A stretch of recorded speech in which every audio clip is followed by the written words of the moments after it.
The daily case count in Wisconsin is continuing to trend in the wrong direction. Check out this graph. You can see the sharp increase happening on the far right. Over the past 24 hours, nearly 900 new cases were reported in the state.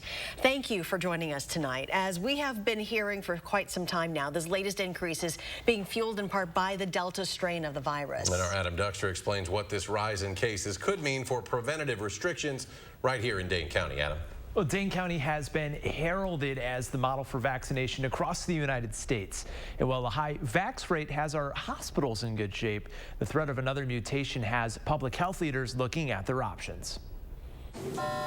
Well, the COVID ward at UW Hospital is nowhere near as full as it was at its peak. Dr. Jeff Potoff is still concerned. You know, I'd say I'm at a 6 or 7 right now. The thing that scares me the most is just how contagious the Delta virus is. As of yesterday, 17 people in Dane County were in the hospital with COVID, 8 in intensive care. Much like the trend across America, 99% of them are unvaccinated. But Delta has created a new fear. We're currently facing another pivotal moment in the COVID-19 pandemic response, Which has doctors like Potoff analyzing how likely it is someone who is vaccinated can spread the virus. And as cases rise in Dane County, public health and community leaders are asking people once again to wear a mask. I know it's a drag. We thought we were done with this, but we really do need to take care of ourselves and each other. And the two best ways to do that in terms of COVID-19 are getting vaccinated and wearing your mask indoors.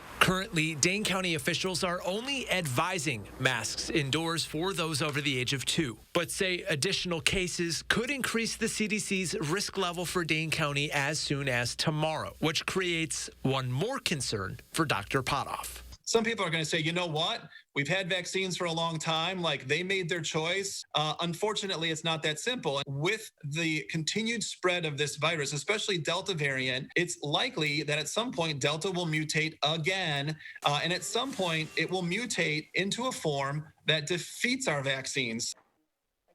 Dr. Potoff says by the fall, the FDA could clear at least the Pfizer vaccine for those over the age of 2.